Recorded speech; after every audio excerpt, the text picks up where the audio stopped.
Good afternoon, everyone. It's great to be here. What I want to do is, I guess if a picture tells a story of 1,000 words, then this is what we're going to do for the next 45 minutes. We're going to lift up the curtain, and we're going to look at what the big disruptive changes are. What are the big challenges that are facing you in transportation? I need to set your expectations first, though. I may have the title as a futurist, but I'm not the type of futurist that can predict the price of oil by 2020. If I could do that, I wouldn't be here today. But what I want to do is I want to provide you with a tool, a model, a framework in which you can create the future. A tool that you can use to, as Mr. Burson said, to dream about the future. And I want to share with you 5 key disruptive forces that are changing the world. Now, it's really important that we keep our eyes on these disruptive forces because they have a sneaky habit of creeping up on you. I would imagine that you are just like these 2 fishermen. You are so good at your jobs, you can do your jobs half asleep. And every now and again, we're alerted to something. Perhaps you read in the newspaper, you hear what a competitor is doing, and you start to recognize that things are going to get interesting.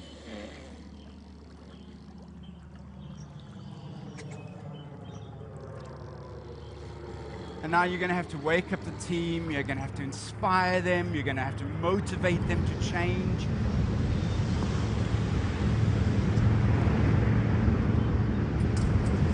You might even have to wake up your team members or start your organization's engine.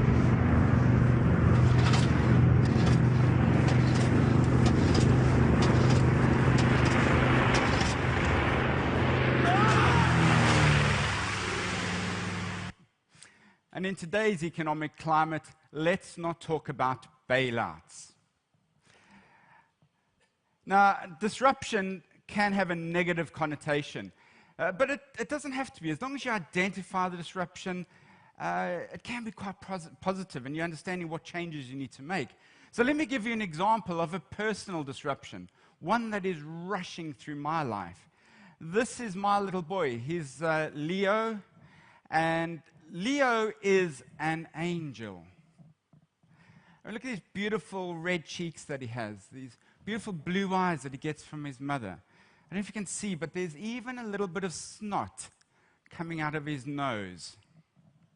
Leo is an angel when he's asleep. When he's awake, he's his granny's terror. Now, there were 3 things that happened which alerted me to the fact that Leo was going to be a disruptive force in our life. The first one happened when he was still in his mother's tummy. And we went to the National Health Services, the NHS in the UK, and they told us that because Hayley, my wife, and I were both over the age of 40, that we were classified as geriatric parents. Now, I felt a little bit offended. I didn't feel old. I didn't feel like a geriatric. And we went home that night and we had this discussion. My wife and I said, yeah, we're set in our ways. We've been around for a while. Leo will fit into our world. We will not fit into his. Now, those of you who are parents will know how naive that statement was. Because he has come into our life and he has totally, radically turned it upside down. He's completely disrupted it. And just the other day, we put Leo to bed and we slumped down on the sofa, totally exhausted. I looked at my wife and I said, "How do you feel?" And she looked back at me and she said, "Like a geriatric." But here's the thing that Leo has taught me about a disruptive force. There is a before and there is an after. And when this disruptive force comes hurtling through your lives, there's no going back to normal. There's no going back to the way that things were. And I'm concerned because as I do work around the world and I talk to great leaders like yourself, one of the questions I'm often asked as a futurist is, when are things going to go back to normal? When are things going to go back to the good old days, the way in which we know how to do business? And I always say, if you're waiting and hoping for things to go back to normal, you're going to be in for a bit of a shock. Because my research shows that we are living in revolutionary times. You can see these moments in history, every 150, every 200 years. Forces of progress, disruptive forces, they come together, they collide, and the world is never the same again. And I will put it to you that we are living during one of those moments in time. Historians are going to name this period we are living through. And I think at the World Economic Forum in Davos, I think they tried to give it a name. They called it the Fourth Industrial Revolution. Now, I have to say to the good people at the World Economic Forum, they could have been a little bit more creative with coming up with their name. But whether you want to call it a new age of discovery or a new renaissance, here's the thing. There are no roadmaps. We have never been here before. We can't tell you what the future will be like. You have to be adventurers, explorers in this new world. You have to dream big. You have to take this new amazing technology that Mr. Bernsen was talking about and create this new future. And I think it's our privilege and our responsibility to go out there and create a remarkable future. So there are no roadmaps. I can't tell you what the future will look like. But I can give you a tool that will help you to navigate through the future. But first of all, let me just check how many of you in the audience actually need a tool to navigate. So I want you just to participate in a group activity here. What I want you to do is this. I would like you to, when I ask you to, I want you to close your eyes and I want you to point towards north. So best guesses are fine. So 1, 2, 3, close your eyes and please point north. Come on, point north. Okay, now keep pointing and please look around. Open up your eyes and have a look around. Okay. Some of you have no clue.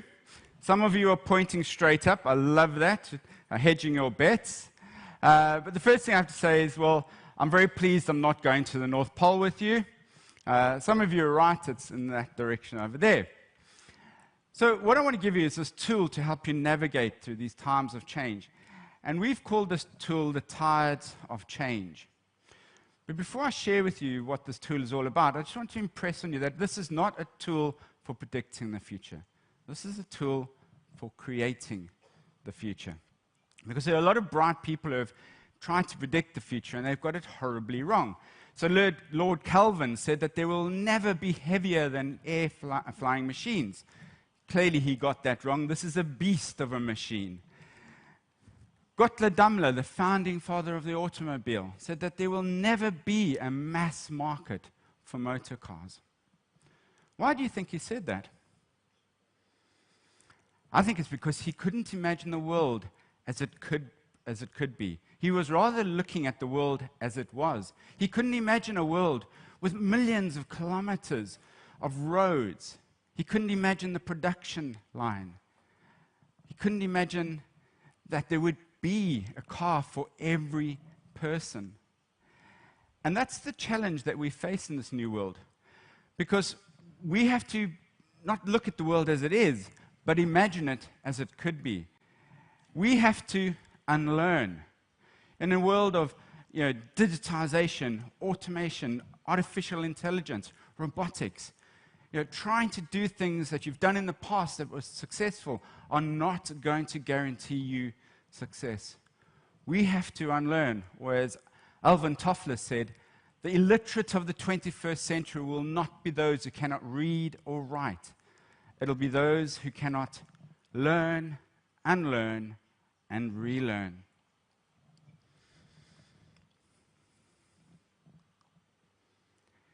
One of the best ways that you can unlearn is to be curious, to ask questions about the future, to talk to experts, talk to each other, have conversations about the future, not just about the here and now. And I think this is a great question for you to reflect on and to think about the questions that you could come up with. So think about, what are the questions you should be asking about the future, given these tides of change? Or what are the conversations you need to be having, but you're not? And as I said, we've created this tides of change model to help you, provide you with a framework in having these discussions. And TIDES stands for technology, institutional change, demography, the environment and ethics, and shifting social values. And I want to share with you some of the big challenges that we are now seeing. So let's jump into the D, the demographics as a disruptive force. Now, demographics is seen as a study of groups of people, and it's largely seen as a slow-moving force.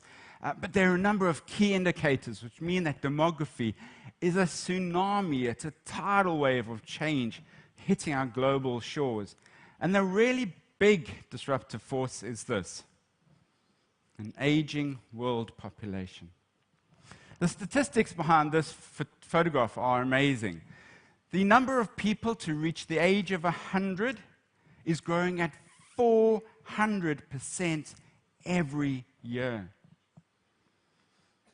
And the number of people to reach the age of 80 in the history of humanity, over half of that number are still alive today. And the prediction is that the first person to reach the age of 150 has already been born. Now, I'm guessing what you're going to have for dinner tonight. It's not going to be one of us. Let's have a look at the impact of an aging world. I want to show you 100 years of data. And let's go back kind of 60 years, and let's have a look at what's been happening over the last 58 or 60 years. Back in the 60s, the world was young. People were in their teens and their 20s. But as the world moves on, we get older and older. Europe starts moving into its 40s, and the world starts getting older and older. Now let's project this data forward, and let's have a look at what the world will be like by 2060. And we can see big chunks of the world getting older. Europe moving into the 50s, Russia, Latvia into the well-established into the 40s. China, an average age of 50 by the year 2060. And here's the thing, by 2050, there will be more old people than young people living in this world. More people over the age of 60 than under the age of 20. For the first time in human history, there will be more old people than young people. And you have to ask yourself, you have to have the conversations around how will you create a transport system for a world in which we're seeing people live to 100 years and beyond. We also need to think about the youngsters, the young kids. And is there anybody here in the room who was born in the 1990s? Just show of hand. Okay, there are a few of you. You're going to enjoy this. Anyone here who has children who were born in the 1990s? Okay, you can go and tell them this. This generation are going to be the first generation to live to 3 different centuries. Because the current predictions are, if you were born in the 1990s, all things working out fine, you will live to the ripe old age of 125. And you're going to be the first generation in history to live through 3 different centuries: the 20th, the 21st, and the 22nd century. Now, if you're living for 125 years, it has to change your views about things. Because if you're living until you're 125 and you get married in your early 20s, it means you're going to be married for 100 years. What does it mean for our careers? You certainly can't have one career for one lifetime. What does it mean for retirement? You're not going to be retiring when you hit the age of 60. And what does it mean for our consumption, the things that we buy? If you're living until you're 125, you better be thinking about a sustainable world and sustainable travel and sustainable products. So that was the D in the tides. Let's have a look at some of the changes that are happening in the S, the social values. Now, social values are our norms, our attitudes, our views of the world, and how they are shifting. And we've seen in politics and just how the world attitudes are moving and shifting at the moment. And a great way to understand this is to look at the model of generations. People born during different eras have shaped and formed their value systems. Now, I have used this generation theory for the last 15 years to understand how things are changing.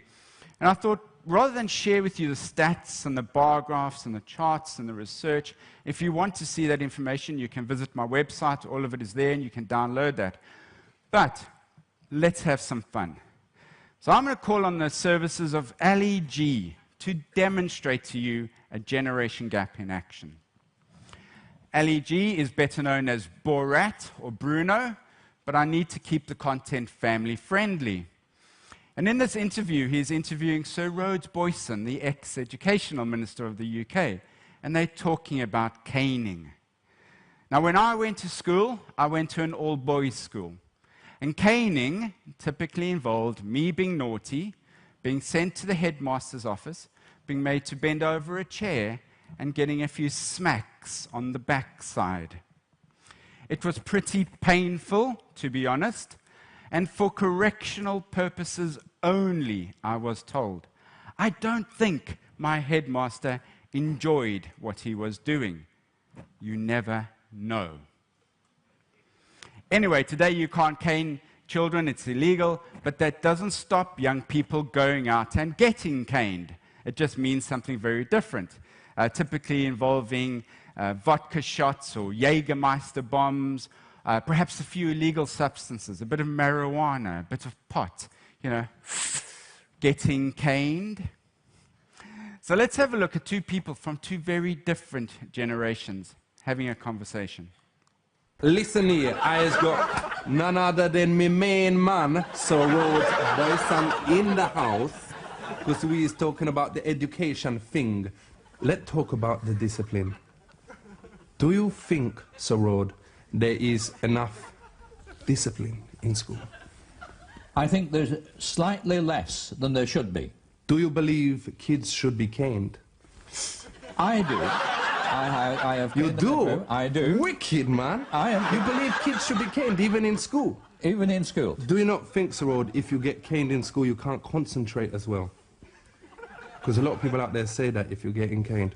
Well, I was caned in a time, and I've concentrated all my life. You were caned. Respect, man. From that, it's the... Respect. From there, yeah, so I mean, it was it. I mean, it shouldn't be done evil, and it shouldn't be done badly. But you've got to have good stuff. You have to have rules in life. You have to have good cane. You have to have a good cane. Now, it's very funny when we see it up there. It's not that funny if that kind of generational disconnect is happening between yourself and your colleagues or your customers, because it can be disruptive then. Now, there have always been different ages or different age groups in the workplace. That's not what's new. What's new is the fact that because of the rapid pace and change over the last 50 years, the generational gaps have never been bigger than what they are today. And there is a new generation with new attitudes, new values, and new ways of doing things. Now, this is one of my favorite videos in this presentation, because these two individuals are probably having a conversation. They are probably even dating one another. And it's not that they're lazy, it's not that they don't know how to communicate. This is how this generation is wired.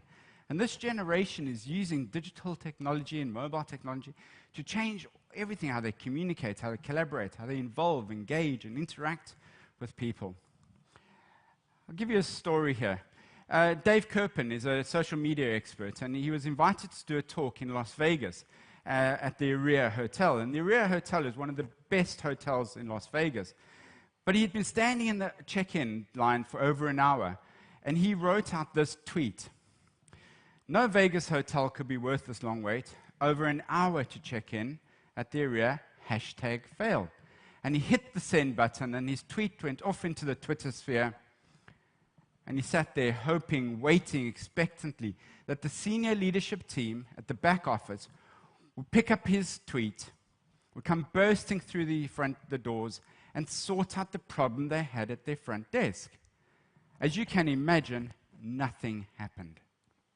About 5 minutes later, he receives this tweet from the Rio Vegas, a hotel just down the drag, and they say, "Sorry about the bad experience, Dave. Hope the rest of your stay in Vegas goes well." Now, what I like about this tweet is that it's very personal. There's no hard selling here. It's the kind of tweet you'd hope to get from a friend. So the next time Dave visits Las Vegas, he stays at the Rio Vegas. He has a nice time. He goes home. He likes the Facebook page. A few weeks later, a friend calls him and says, "Dave, it's my 50th birthday. I'd like to take my friends to Las Vegas. Would you recommend the Rio Vegas?" He goes, "Yes." So 200 people are shipped off to the weekend at the Rio Vegas. They have a great time. Dave says, "This was really interesting." And he meets with the general manager. And they sit down, they're having a cup of coffee. And he says to the general manager of the Rio Vegas, "I love what you're doing with your social media team." The general manager looks at Dave and says, "We don't have a social media team." Dave goes, "Oh." He says, "Well, I love what you're doing with your Twitter feed." The general manager looks at Dave and says, "We have a Twitter feed?" They both become intrigued, and they do a bit of exploration and then uncover that there are these 5 individuals who are working at the Rio Vegas, and they've taken it upon themselves to set up a Twitter feed. They're using hashtags and Google alerts, and as soon as they pick up that somebody's having a conversation about a competitor or themselves or in Vegas, they just enter into a conversation. Now, most of us in this room are what they call digital immigrants. We've come across this digital language, we've learned it, we're now proficient in it, but it's a 3rd or a 4th language. For these digital natives here on the screen, it's their first language. As digital immigrants, we're looking at this and thinking, why on earth would you set up a Twitter feed? And if you did think it's a good idea, why don't you put it in through the customer suggestion scheme and the innovation committee and get the budget approval and all those things? These digital natives are thinking, why on earth wouldn't you do it? It's as natural as the air they breathe. And this generation has grown up during a time where every bit of information that's ever been produced is available at any time, anywhere. And that's the revolution. And you have to ask yourself, are you ready for the smart world and smart cities, smart customers, smart transportation for everyone, everywhere? The T and the I stand for technology and institutional change, and they go together because as technology changes, so institutions change, and how we do things. Our industries, our businesses change as a result of technological change. And this has been, when we talk about technology, we're talking about digital and mobile technology, and this has been a phenomenal device in all of our lives, hasn't it? Did anybody leave their mobile phone at home today? Not a single one. I would imagine if you did, you turned around, went back for it, even if it meant getting here late. Can I just borrow your smartphone? Do you mind if I just borrow it? He's looking a bit nervous, a bit worried that I might take it, or he's probably feeling naked now because he doesn't have it. This thing here it's never out of arm's reach, is it? You know, we're closer to this device than we are to our children, to our partners. I know I'm going to get home tonight, and I'm going to climb into bed with my lovely wife. I'm going to kiss her goodnight, and then I'm going to turn over, and I'm going to take a little cheeky look at what's happening on Facebook, perhaps any emails that have come in, and then I'm going to kiss it goodnight and put it to sleep, and it will wake me up in the morning. It will be the first thing that I will see. Thank you. He's looking much more comfortable now. So with the technology we're seeing coming over the horizon, from cloud technology, robotics, AI, 3D printers, all of this technology that Mr. Burton talked about, it's here. The future is happening all around us. And I think if we really want to get behind the hype of what is happening, the real revolution can be summed up in this sentence. We now have the ability to gather massive amounts of data, process that information in real time, and use the output to immediate and valuable effect. I'll give you an example here. I'm going to use autonomous driving cars because you get this. So this is Google's self-driving car, and it has thousands of sensors and cameras, and as it drives along, it's creating this 3D map of the world. It is gathering massive amounts of information. It is processing that information in real time. Just 10 years ago, computer scientists and computer engineers said we would never have self-driving cars. We wouldn't have the computing power to process all of this information and get you safely to your destination. And yet today, Google and other car manufacturers have driven millions of miles. Now, I grew up in the 80s, and Kit Car and Knight Rider. I never imagined in my wildest dreams that this would become a reality, and yet today it is. And because of this, our ability to gather all of this information, process it in real time, use the output to immediate and valuable effect, we are making the impossible possible. And you have to look at your business, you have to look at the challenges and say, what are the things that we thought were impossible? Because today, with the breakthrough technology and radical ideas and radical dreams, we can achieve the impossible. AI, automation, again, amazing developments. This is Boston Dynamics' Big Dog. This is not a remotely controlled machine. This is a robot that makes intelligent decisions. I don't know what it is. They call their machine, their robot, Big Dog, and the first thing they do is go and kick it. I don't know why.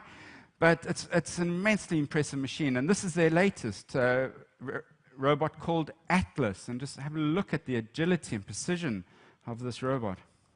We now have robots that can do very delicate, intricate sutures on a grape. Robots that can help us walk, clean our houses, give us massages, robotic furniture that will change shape, robots that will work alongside us collaboratively without harming us. Personal favorite, this is robots that build IKEA furniture, robotic lawnmowers, and of course, robot trucks. But I think these are the robots that are really going to change our world. They're called software bots or software robots. And we know of them today as Siri or Alexa. And we're going to invite these robots into our lives. And they're going to be on our iPads, our phones. We'll probably even start implanting them into our bodies. And we're going to ask them questions, important questions like, what should I be eating today? Or who should I marry? Because when you're living to the age of 125, that's a question you want to get right. You might want to ask yourselves, which transport system should I use? How sustainable is that? What's the congestion on this route?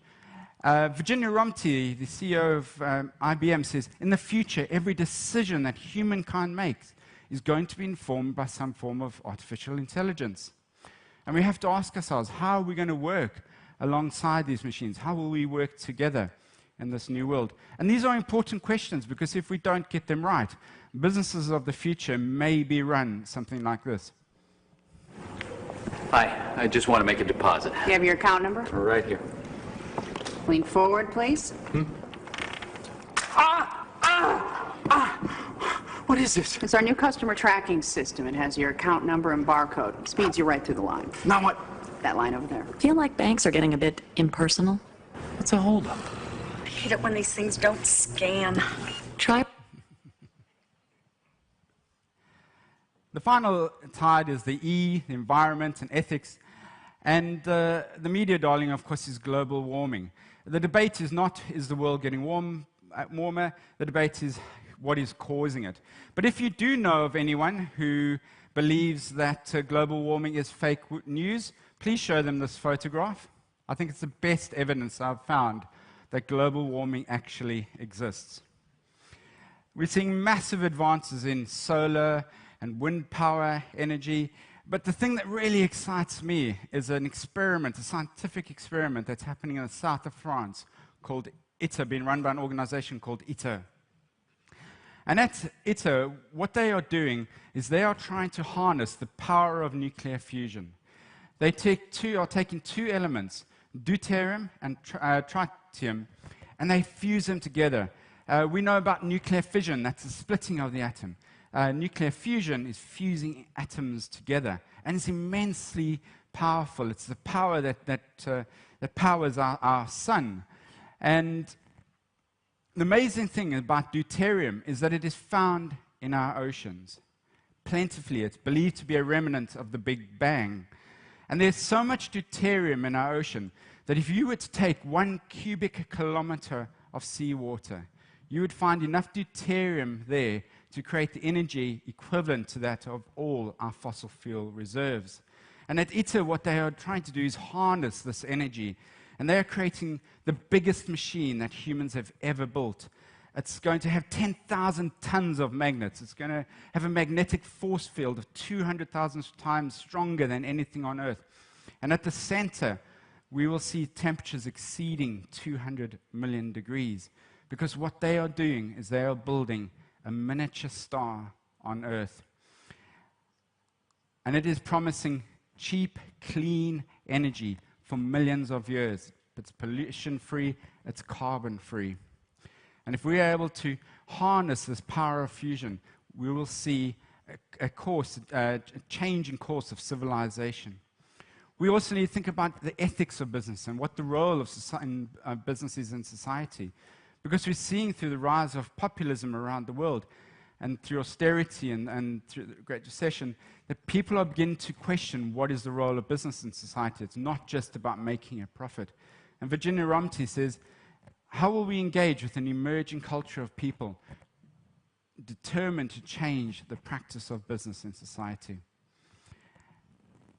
Fortune magazine, just 4 years ago, announced the Change the World list. 50 mega corporations that are changing the world, that are using the power, the force of business to make the world a better place.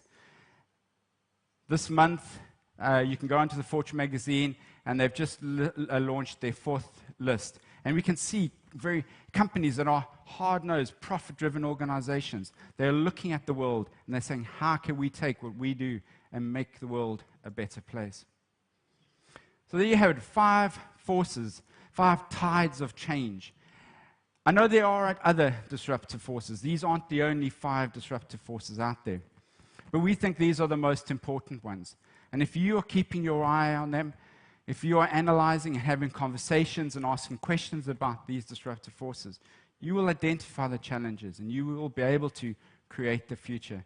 Spend some time reflecting around this question. What are the conversations? What are the dreams? What are the questions you should be having about the future, but aren't?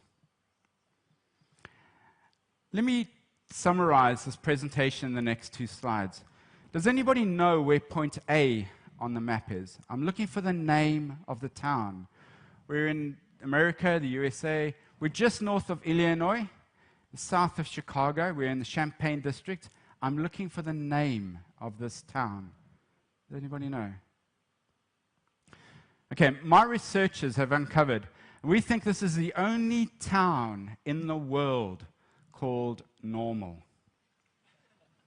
Now bear with me, I know this is a long way to go for a punchline, but imagine that you travel to Normal and you're visiting your customers there and suppliers, and you're looking at the rail and transport network, and as you leave Normal, as you drive out of the city or town of Normal, you come across signs like these, leaving Normal. And that's where we are today. We are leaving Normal.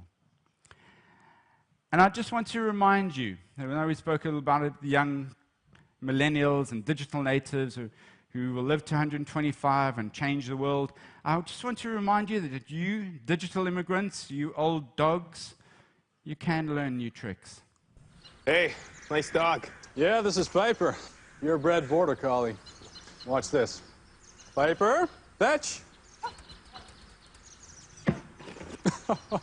Good boy, Piper. You're such a smart dog. So, what can your dog do? Fergus, Bud Light.